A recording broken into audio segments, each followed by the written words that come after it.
Hello and welcome to this week's What Were They Thinking?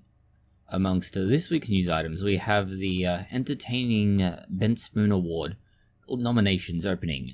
The majority of US dog owners are now about to embrace rabies by denying vaccines. Ivermectin has not been embraced by the FDA, and this is in contrast to some of the misunderstandings about what the change in position is. Evidence about long COVID continues to mount. Measles has returned to Costa Rica after a long absence.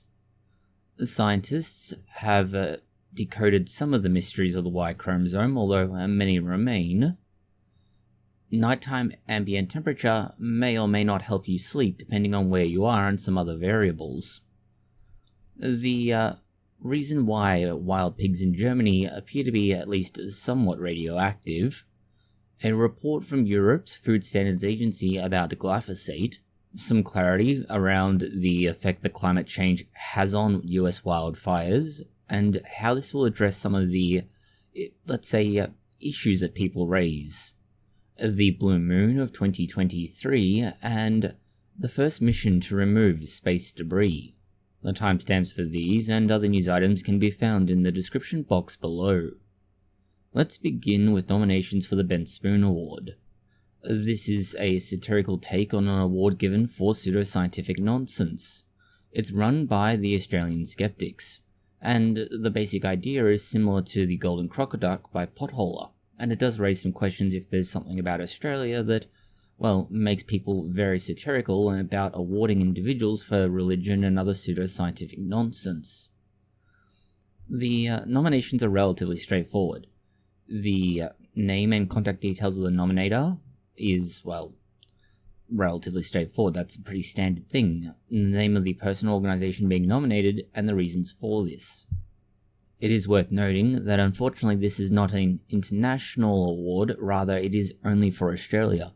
But hopefully there are equivalents in other countries that we can be made aware of in the comments section. The most recent examples of individuals winning it include an SBS TV program that promoted alternative medical treatments. There is an individual who was the chief executive of the CSIRO, which was the Australian Research Organisation, for the support of water divining. The individual who advocated the use of magical sugar, and other, disappointing examples of somehow believed bullshit.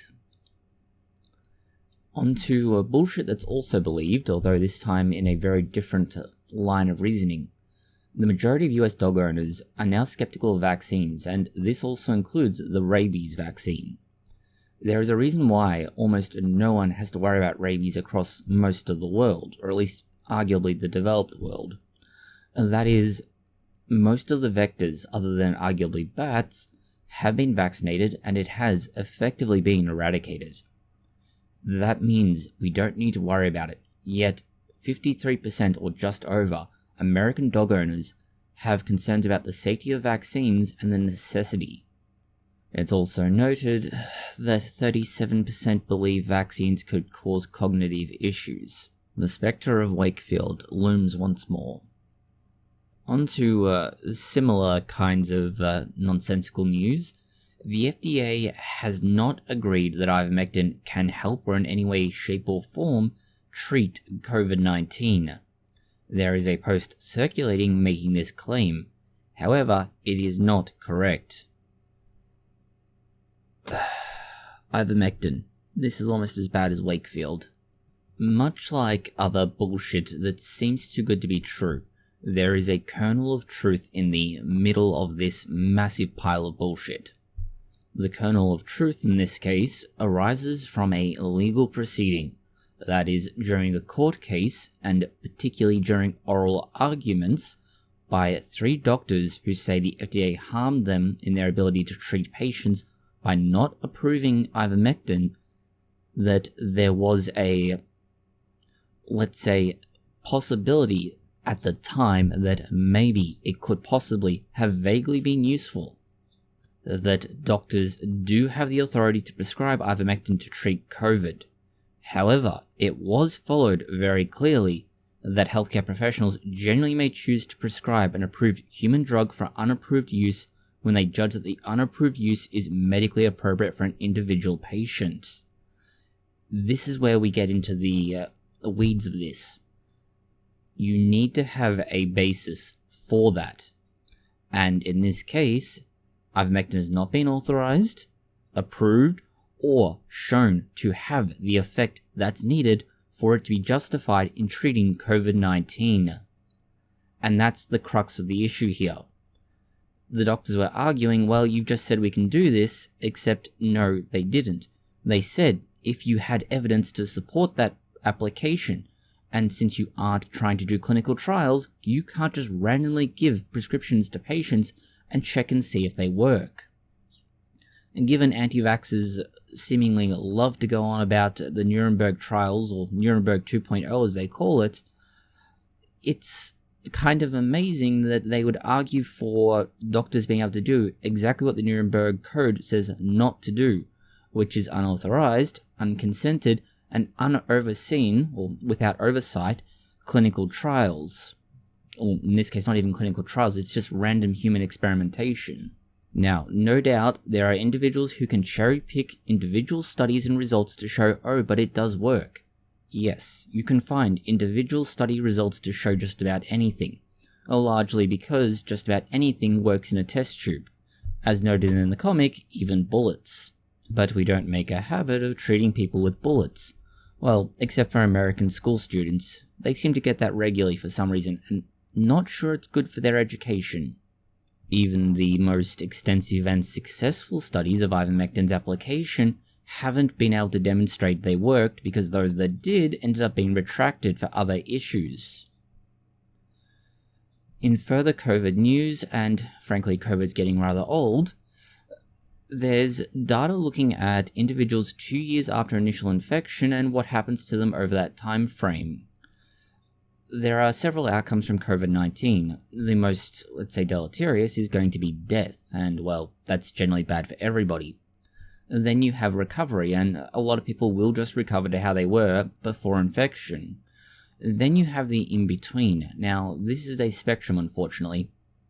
There are individuals who have lost lung function, who have otherwise lost some sort of physiological function, and those who have a range of issues as a result, long COVID being one of these particular categories. The worrying results from this are that there were at least 25 conditions that the individuals who had long COVID were at much greater risk of being infected with or affected by. And that's a concern. Not just do we have to wonder about the long-term ramifications of infection with COVID-19, but the fact that there is a relatively large percentage of the population who can act as a reservoir for these other diseases or who are more vulnerable to certain diseases means that we're going to have big complications down the track as, well, COVID's never gone away, which means it's going to keep rearing its head. We're going to have more people with long COVID due to new variants, and following that, more individuals who are getting sick for other reasons, but are more vulnerable to those other reasons because of COVID. There is a caveat to this research, and we do need to point it out. Although it's a relatively large study, the study itself primarily focused on older male veterans, and pretty much only older male veterans, as it used the Veterans Health Administration to understand what was happening. And that means we do have a significant bias in the sampling. It does mean you could arguably extrapolate this out to males, but not females, but at the same time, yeah, there's a lot of issues with doing that. For now, it's good to look at this as a instance of, it's an indicator of a significant issue, but we don't know exactly what, why, or how. To use the catchphrase of Science Man, more research is required. In news that will make you both angry and sad, Costa Rica has measles once more, and it's all down to a unvaccinated family who travelled there, bringing with them the disease. This is somewhat old news, as it's from 2019, but it came back up in our newsfeed, and it's worth mentioning just because of what it is. Measles was eradicated from Costa Rica in 2014, and not for lack of effort. It definitely took time and a lot of attempts to make sure enough people were vaccinated for long enough to get rid of it. But, unfortunately, due to vaccine hesitancy or anti-vaxxers, depending on how you want to view it, the population reached a point where less than 95% of the population was vaccinated, and they lost their herd immunity. This allowed a 5-year-old to be a plague carrier, bring measles to Costa Rica, and infect enough people that it created a cascade. It's worth noting that it doesn't take much to start the series of dominoes falling over and spreading a disease, especially something as contagious and arguably as deadly, or possibly as deadly, as measles. Now on to news that is most likely overblown and completely unnecessary, but nonetheless, it's been attracting attention. Research at the University of Texas, and specifically the Health Science Center at San Antonio, has found that a chemical could be useful to, reduce weight and protect livers from damage due to high sugar diets. It's basically a diet pill. The way this works is that it targets magnesium in the body, and magnesium is one of those things that doesn't really occur to a lot of people outside of bone health. But it can be quite important, and it's one reason why the body stores a lot of it in our bones. And nowhere near as much as things like calcium, but nonetheless, it is there. By studying a particular gene called MRS2, which is a magnesium transporter, they're able to find that interfering with magnesium levels and fundamentally altering how that gene's expressing or not expressing itself, they could help considerably with mice that had a high-fat, high-sugar, and therefore high-calorie diet. With either avenue of approach, the mice came out much healthier in the end, whether deletion of the gene, or through using a particular molecule called CPACC, the mice were lean and healthier. This, of course, comes down to one major caveat in the end. That is, mice, strangely enough, aren't humans, and as a result, what happens in a mouse model may not translate to a human model. There's also likely to be some degree of social unrest around the fact that the particular molecule is being patented, and so it would take at least 10 if not 15 years for it to be available as a generic product. And further to that, there are, let's say, issues around whether or not you should be using this as a treatment, given we don't know what other possible effects there could be. Of course, there is the fact that with novel drugs, there's always a certain degree of unknown, but why use novel drugs when you could just consume caffeine? And research indicates, or should say continues to indicate, that caffeine could be of great benefit to you, which is unfortunate for, say, Mormons who won't consume it. The research talks about the amount of caffeine in your blood and the amount of body fat you have in general. The body fat then has risks for things like type 2 diabetes and cardiovascular disease, arguably also things like liver disease. The findings are kind of iffy. The research is somewhat broader than a lot of other studies involving researchers at the Karolinska Institute, that's Sweden, the University of Bristol in the UK, and Imperial College in London, also the UK, funnily enough. They found that caffeinated beverages generally lowered body mass index, that is, the amount of body fat you had, although it is worth pointing out that BMI doesn't necessarily account for body fat. An individual who was incredibly lean but muscular would have a elevated BMI, even though their actual body mass isn't unhealthy. It just reads that way with the relatively crude BMI calculation. There's also concerns here about some of the methods they took. The research did use a data set, so this is going to be a very tenuous link, let's say. And that's because you've now taken a data set that exists for a different purpose, largely because the UK Biobank is incredibly useful as a huge data set. The data set tells you a fair amount. Some of the more significant factors are things about some of the clinical history from survey results, something about their genetics, because, well, you have a genetic database, and some of their behaviors. In this case, the researchers looked at a particular gene, one of the cytochromes, in this case CYP1A2, and a particular gene it regulates called AHR, which is involved in the breakdown of caffeine. The slower breakdown of caffeine is, the longer it remains in your body. The longer it's in your body, the more time it has to have its effect. This is where the results come into play. The first thing they found was that if you were going to have caffeine in your body for longer, you tended to have a lower BMI levels and lower risk of type 2 diabetes, but it didn't have any relationship to cardiovascular disease. This isn't consistent with other research, but remember, they're working purely on a causal relationship based on correlation, not necessarily an actual study that has individuals being treated with caffeine. So it's not arguably primary research in that regard, in that you're not having clinical manifestations of what's happening. You're simply observing a relationship retrospectively. This is one of the challenges with that kind of research. It is useful to get a snapshot of what happened at a given point in time, but you are limited in what you can do with it. By contrast, research looking at, the genome of the Y chromosome might be slightly more useful. To be none too delicate about this, the Y chromosome has been kind of neglected.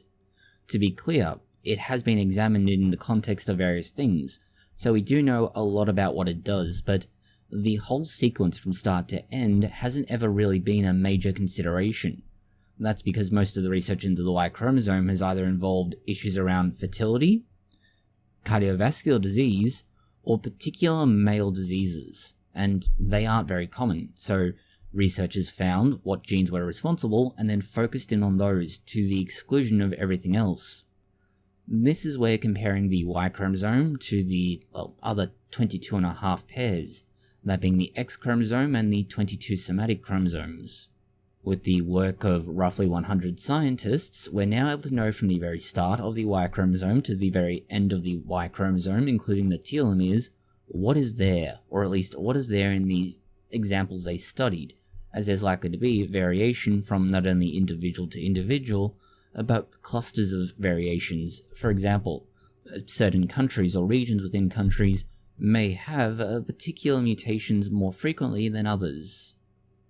Unfortunately, CNN does take a rather, to be blunt about it, terrible approaches. They make the same misconception that others do by saying people who are assigned sex at birth. It's not assigned. It observes the external expression of the genes, which is the phenotype, and then that is what they are recognized as being. Individuals can change what they view themselves as phenotype-wise, but it won't change their genetics. Understanding what is on the Y chromosome could be relatively important, in fact, arguably very important for certain diseases. For example, cardiovascular disease is somewhere between 2 and 3 times more common in males than in females. If the Y chromosome, and this is a massive if, is responsible for this discrepancy in prevalence of certain diseases, it could help to know what's going on. But as prior research has shown, it's not necessarily the case that the Y chromosome itself is the problem here. Rather, it may be how the Y chromosome is regulated, for example through long non-coding RNA. So knowing what is there, and then arguably how things like long non-coding RNA interact with it, could help us understand why, for example, men live 5 to 10 years less than females, by comparison at least. In further news about genetics that is arguably more useful right away, we have erasing the memory of a cell. Now, it's not just erasing the memory of a cell, it's erasing the memory of a cell and turning it into a stem cell, specifically a pluripotent stem cell. These are cells that can be differentiated into anything down the track. One of the issues we've had with stem cells to date has been, originally getting them. For the most part, the only way to source these was unfortunately umbilical cord blood cells. That was a contentious approach to take. Then we found ways of, getting stem cells from humans, whether that was bone marrow or similar. This was incredibly invasive and, rather obviously, an unpleasant experience for all involved. It also involved a lot of work to turn these not yet pluripotent, as they had already partially differentiated cells, into something more useful. Then researchers figured out we can actually take existing cells and, treating them chemically, we can basically reverse engineer them back into pluripotent stem cells.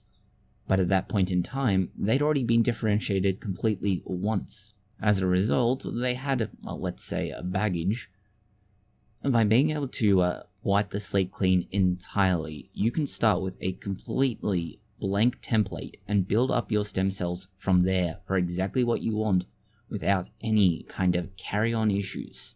The benefits of this, by contrast, are that not only can you make anything you want out of these stem cells, more accurately pluripotent stem cells, but that they open the doors for a wide range of cell-based therapies, something that wasn't necessarily possible with the existing cell types that we had.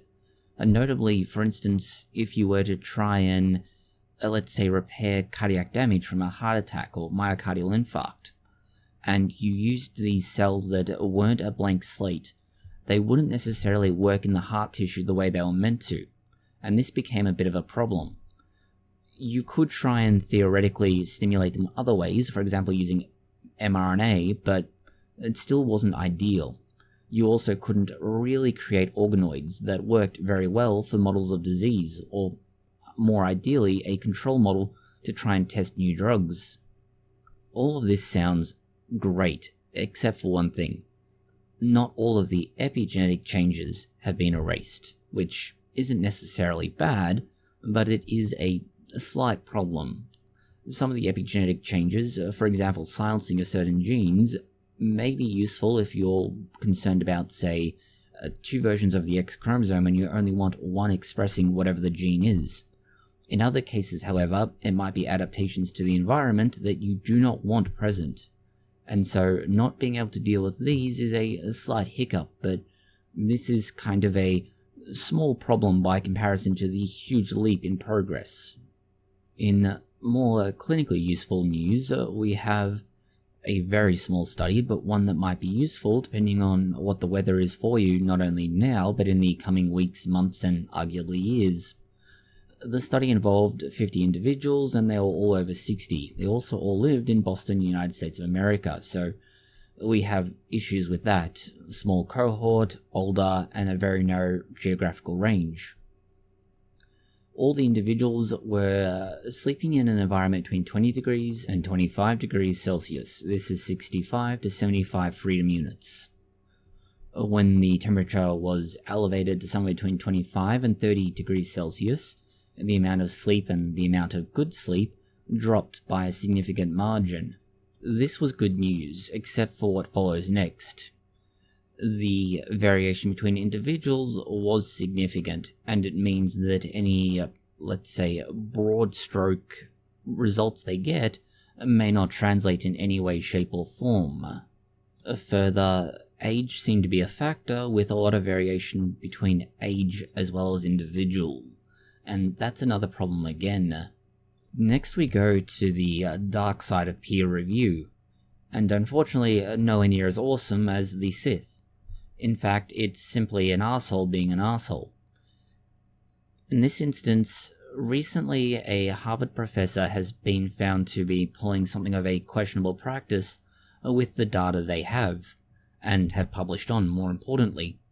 Researchers elsewhere, effectively their peers doing the peer review process, looked at what they had published and the data it was based on and found not only discrepancies but enormous discrepancies. This was raised with Harvard, and Harvard conducted an investigation and found that the concerns raised were not only valid but enough that, Harvard sent letters to the publishers and asked for the articles to be retracted. They were then retracted. The professor is now suing the 3 researchers who uncovered the data manipulation and alleging it was defamation. No, this is peer review and it's how it works. Now, without knowing exactly where the lawsuit is happening and the process involved, there may or may not be various defenses available. The most immediate and obvious is that it's the truth, and this is a undeniable defense in a defamation case like is being mounted. The other is possibly a SLAPP lawsuit, that is, strategic lawsuit against public participation. Now, countering with SLAPP would basically force all of the fees onto the Harvard professor if they lost. But that'll only apply if this is a state where SLAPP laws exist. Further, the case itself needs to work its way through the legal system in order for that to happen, and that means the individuals who have been, let's say, sued, need to not only pay for their defense, but then get the costs from this individual when and or if they win. This is not likely to be a cheap defense either. This is not something relatively quick and harmless. It will cost hundreds of thousands of dollars, and that's a conservative estimate. To make up for the shortfall between what their employer is only partially willing to pay, what they can afford to pay themselves, and what this is going to cost, they've gone to GoFundMe, which, that could be interesting. The goal has been met, so far they've achieved their $250,000 goal, but they're also expecting to pay up to $600,000 in legal fees. So $250,000 plus their own costs and what the employer is willing to pay, this might just cover what they need. The whole purpose of this seems to be to stymie the peer review and, more importantly, the public critique element of, publishing, and the idea of effectively silencing, in this case, critics by suing them. The problem will be, even if they win, the sheer damage done from the legal process, and to a certain extent the financial cost, is likely to make them far less willing to do so in the future. In far less, let's say, disappointing news, we have a baby giraffe born without spots, and this may be the only one we see for, an incredibly long time. The reason you, rarely if ever have seen a giraffe without spots, depending on your age, is down to a simple factor. The more large and irregular the spots on a giraffe are, the more likely it is to survive. This puts a evolutionary and natural selection pressure on giraffes to have the camouflage they do. Without this, they get eaten and they don't reproduce. Because of this, you don't see giraffes without it. In other animal news, although this time arguably somewhat disconcerting for Germans, wild pigs in Germany are radioactive, and, for the most part, it's not really been well known as to why. It was at least partially attributed to the Chernobyl disaster, but that doesn't explain everything.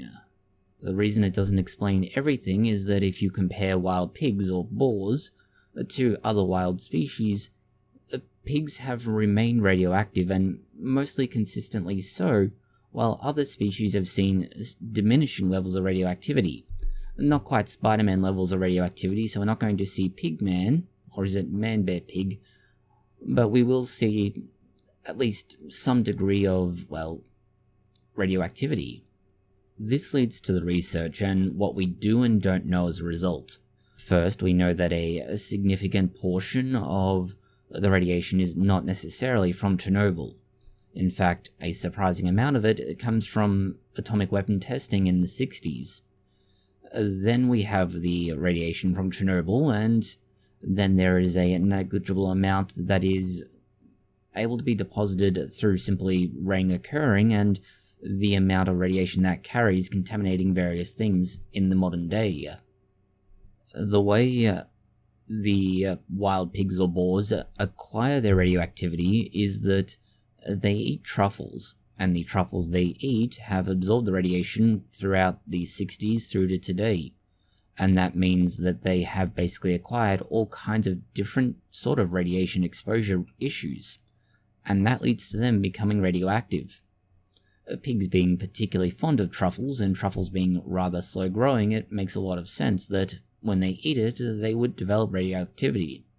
The next news we have is of a naked variety, although specifically the naked mole rat.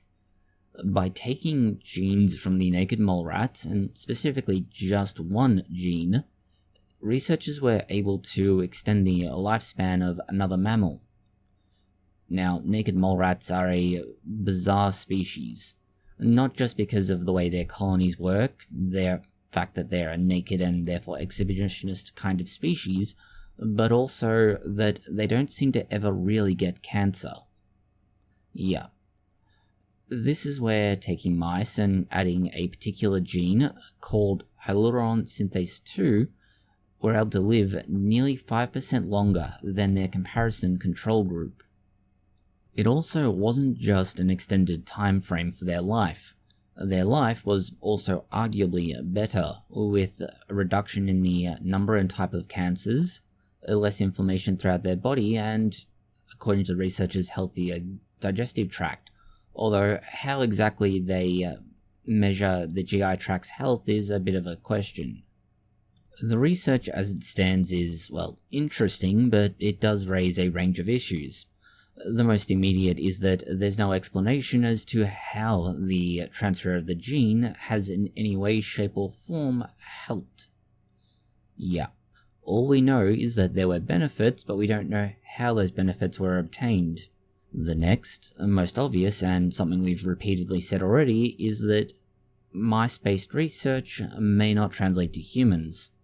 It's taken 10 years to be able to get the naked mole rat gene into mice, and it may take 10 more years to get it into humans, if it ever does. And that's a very big if. Shifting to sort of agriculture news, but also not really.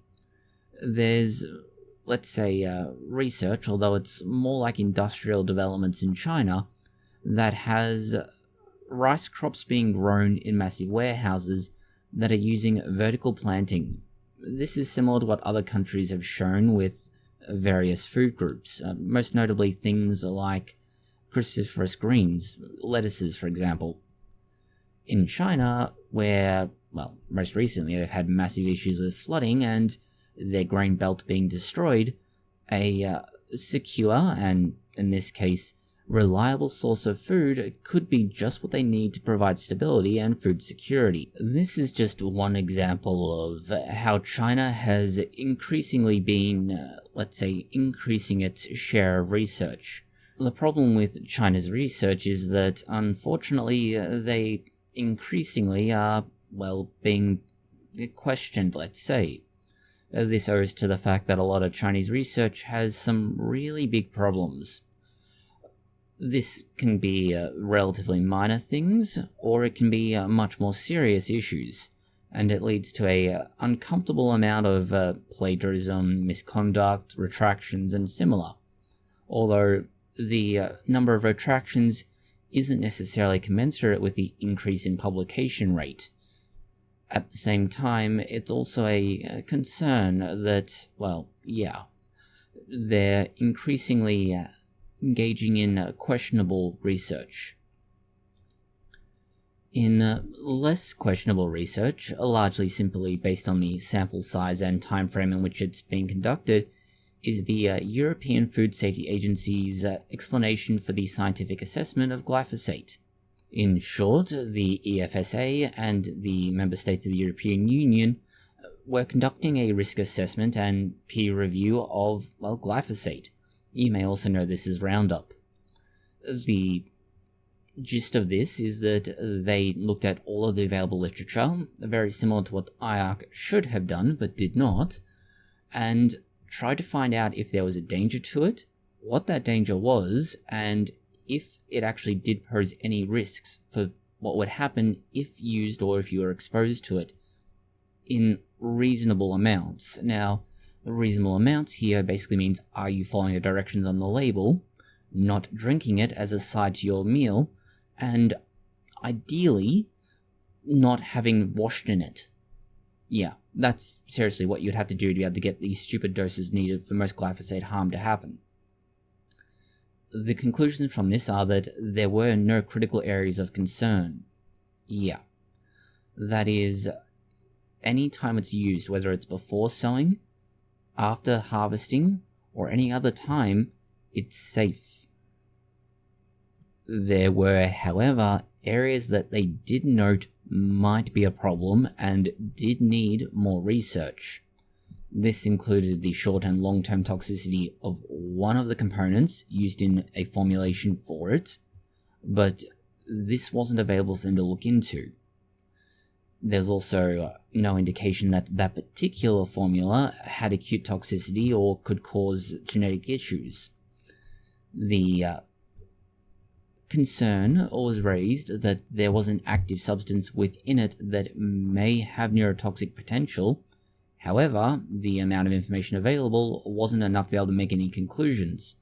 And further, the particular example, glyphosate salt, wasn't even allowed in the European Union at the time anyway, so it's kind of hard for them to make a conclusion about something they don't have access to. There's also questions around the biodiversity due to the nature of monocropping and glyphosates that follow from it. This leads to the report itself, and to be quite blunt, if you have enough time to read it, you probably should be doing something better with your life, as it's a 180,000-page dossier. It was done over 32 months by 90 individuals, so it's a lot of work. They had 2,400 studies in total that they looked at, 400 submissions from public groups. There were 27 national authorities involved, and, well, their findings are pretty much what's already been known. It's fundamentally safe for what it is. If it's used as per the directions and you aren't doing something stupid, you're not likely to get harmed, and it's particularly beneficial as it improves outcomes for farmers, largely that they get more crops for relatively little effort by comparison. The transparency of that report compares rather starkly to a interesting article, let's say, from the National Education Association. It tries to make the argument that full-service community schools are actually meeting student expectations and helping them. Yeah. Unfortunately, it is very much a fluff piece, and in short, it doesn't actually show what they think it seems to show. The original tweet that led us to see this particular example was talking about a specific school example, that being Beecher in Flint, Michigan. Now, the name Flint, Michigan might be somewhat familiar to you. That's because Flint is a place, well, full of contaminated water, particularly lead contamination. Yeah. Assuming that we just ignore the issue of contaminated water causing brain damage, the NEA has tried arguing that the full-service public community schools have helped students, but at least in the example location they use, reading proficiency is at 8%, and math proficiency is at 5%, yet 75% of students graduate. Yeah, you're graduating students who can neither read nor do math. There is a problem here, and that is not helping the students. That the NEA would write full-service community schools meet students' academic and enrichment needs is, frankly, overselling what they've achieved. In other news that's going to make you sad, and not just for what it is, but for why it is, Saudi Arabia has sentenced a man to death for a tweet. Yeah. One tweet to an audience of 9 people is enough to get some poor sod killed. This man's life has been basically destroyed, and, well, he will be killed in short order, for describing the king or crown prince in a way that undermines religion or justice. Yeah. The guy was criticizing the Saudi Arabian government for being overbearing and overwhelming and preventing people from expressing themselves. There is a painful irony in that. In tech news, we have at least something both promising and disappointing. ARM, which is the, better known chip manufacturer for things like smartphones, has decided to list itself on the stock exchange not in London, given it's a UK company, but instead New York. The initial public offering, or IPO, is slated to occur in the coming months, and the company itself is worth somewhere north of $64 billion or 50 billion pounds. There is at least a few things known about what's going to happen. One was that the company intended to sell out to Nvidia, however, the UK government prevented that from happening, specifically through their competition regulator. Second, the company that currently owns ARM is going to retain a controlling share. This means they're likely to not put the entirety of the company available as a purchasable commodity on the stock exchange. Shifting to, wildfires, or at least wildfires of a literal kind, it's an article it's at least worth reading to understand the difference between what is meant when people say that climate change is causing differences in things like wildfires. Given events recently in Greece and Hawaii, there is, let's say, a lot of noise about people saying, well, there's always been wildfires, there's always been issues around flooding, these aren't new. The point made when environmental scientists and similar point out that climate change is affecting this is not that they didn't happen beforehand. Rather, the frequency and duration have increased, and this is a big difference. A lot of people don't quite grasp the distinction between something happening and something changing how prevalent or frequent it is. That's the issue for the most part, and to be quite blunt about it, does a decent job of explaining how it is that by increasing temperatures, the example they give is 1.8 degrees Celsius, it could increase the risk of a wildfire season by 59%. Now, this is the low emission scenario, which means that the risk could be considerably higher, obviously the higher the emission scenario becomes. Obviously, it's not just this, it's a much more complex scenario with multiple other factors, such as forestation, restorative foresting, wildlife management, and importantly, at least in this case, management of the environment through, say, burn-offs, all contributing in their own way. But it is an element, and an element that's often misunderstood. Next we have the choice, let's say, by the US to start building a robot army. Yeah, this is something that never ends well. The idea is to create a degree of autonomy for their weapon systems over the next few years, and we are talking only a few years, to try and counter what is described as China's emerging threat. Now, China, at least as far as its military is concerned, is moving ahead in leaps and bounds for technology. They're also increasingly building up their naval presence in various ways. The American military isn't really. Their navy is shrinking, and their, at least personnel, are decreasingly fit for service. This is why they're relying more and more on technology, even though they're also falling behind to some extent in the technological arms race. This is where the American military is sort of taking a leaf out of the Ukrainian war book. They're trying to find ways to develop affordable systems that they can produce in high volumes that allow all arms of the military to be able to effectively fight without having to directly fight the enemy, or China in this case. The idea is that America's army or military overall wants to be able to get autonomous weapon systems, whether these are drones that are armed with munitions, something like the Predator drone that can loiter in the sky and launch rockets at will, more direct and immediate threats, such as much smaller drones armed with explosives, or quite literally something like a robot that can walk or drive around and engage with the enemy, with absolutely no loss to human life, except for the enemy. They're probably lost. This is where the article in the conversation does raise some disturbing and disquieting elements of it. One is that most of the technology behind this isn't military specific. In fact, the vast majority has been developed for civilian use. This means that it is very widely available, and because it's not only civilian made, but also widely available, it is cheap.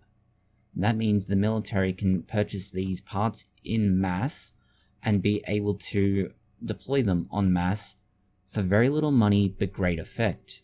In fact, just about any country could do so. This is why Libya, Israel, and Turkey have all been able to make weapon systems very easily. Shifting to news that's not as disquieting or depressing, we have the blue moon of 2023.